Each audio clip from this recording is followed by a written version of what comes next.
ദർശന. എല്ലാവർക്കും ആൻസോളിന്റെ പുതിയൊരു വീഡിയോയിലേക്ക് സ്വാഗതം. ഇന്ന് നമുക്ക് പ്രഷർ കുക്കറിൽ എങ്ങനെയാണ് വളരെ പെട്ടെന്ന് വളരെ ഈസി ആയിട്ട് സേമിയ ഉപ്മാവ് ഉണ്ടാക്കിയെടുക്കുന്നതെന്ന് നോക്കാം. ആദ്യം തന്നെ നമുക്ക് സേമിയ വറുത്തെടുക്കാം. അതിനായിട്ട് സ്റ്റൗ ഓൺ ചെയ്ത് ഒരു പാൻ വെച്ച് അതിലേക്ക് 1 കപ്പ് സേമിയ ഇട്ട് വറുത്തെടുക്കാം.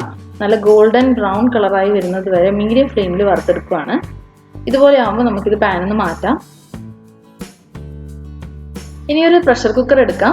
ഞാനിപ്പോൾ എടുത്തിരിക്കുന്നത് 5 ലിറ്ററിന്റെ പ്രഷർ കുക്കറാണ്. അതിലേക്ക് 1 ടേബിൾ സ്പൂൺ നെയ്യ് ഒഴിച്ചൊന്ന് ചുറ്റിച്ചെടുക്കാം.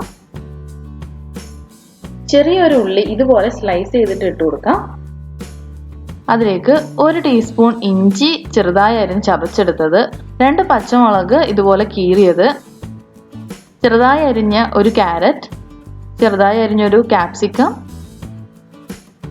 1/2 കപ്പ് ബീൻസ് ചെറുതായി അരിഞ്ഞത്, 1 ഉരുളക്കിഴങ്ങ് ചെറുതായി അരിഞ്ഞത്, 1 തക്കാളി തൊലിയൊക്കെ കളഞ്ഞ് ചെറുതായി അരിഞ്ഞെടുത്തതാണ്, 3/4 ടീസ്പൂൺ ഉപ്പ്, 1/4 ടീസ്പൂൺ മഞ്ഞൾപ്പൊടി, 1/4 ടീസ്പൂൺ മുളക് പൊടി.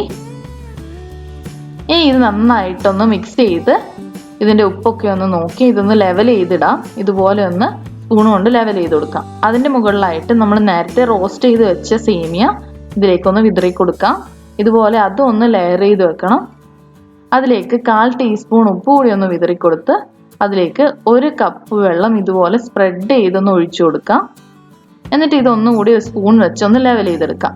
വറുത്ത സേമിയയുടെ സെയിം ലെവലായിരിക്കണം വെള്ളം. അല്ലെങ്കിൽ ആവശ്യത്തിന് ഒരു 2 ടേബിൾ സ്പൂൺ കൂടെ വെള്ളം ഒഴിച്ച് ഇത് കുക്കർ അടച്ച് നമുക്ക് ഇനി സ്റ്റൗവിലേക്ക് മാറ്റാം. ഇനി 4 വിസിൽ വരുന്നത് വരെ ഹൈ ഫ്ലെയിമിൽ ഇത് കുക്ക് ചെയ്തെടുക്കണം. നല്ല ഹൈ ഫ്ലെയിമിൽ തന്നെ വെക്കാനായിട്ട് ശ്രദ്ധിക്കണം. 4ാമത്തെ വിസിൽ കൂടി വന്നു കഴിഞ്ഞാൽ പെട്ടെന്ന് തന്നെ ഗ്യാസ് സ്റ്റവ് ഓഫ് ചെയ്ത് ആ പ്രഷർ ഒന്ന് റിലീസ് ചെയ്ത് കളയാം. അധിക സമയം തണുക്കാനായിട്ട് മാറ്റി വെക്കേണ്ട ആവശ്യമൊന്നുമില്ല. ഒരു ഫോർക്ക് വെച്ചിട്ട് ഇതുപോലെ പ്രഷർ റിലീസ് ചെയ്ത് ആ വെയിറ്റ് ഒന്ന് എടുത്ത് മാറ്റാം. എന്നിട്ട് പെട്ടെന്ന് തന്നെ ചൂടോടെ തന്നെ നമുക്കിത് തുറന്നെടുക്കാം. കുറച്ച് വെള്ളം പോലെയൊക്കെ തോന്നുമെങ്കിലും പക്ഷെ ഒന്നുമില്ല, വെള്ളമൊന്നും അധികം ഇല്ല. ഒന്ന് നന്നായിട്ട് മിക്സ് ചെയ്ത് അതിലെ ആവിയൊക്കെ ഒന്ന് പോയി വരുമ്പോൾ ഇത് നന്നായിട്ട് റെഡിയാവും. നമുക്ക് കഴിക്കാൻ പാകത്തിന് കറക്റ്റായിട്ട് വരും. ഇത് ഇപ്പോൾ കുറച്ച് സമയം കഴിഞ്ഞപ്പോൾ ഇതുപോലെ ആയിട്ടുണ്ട്.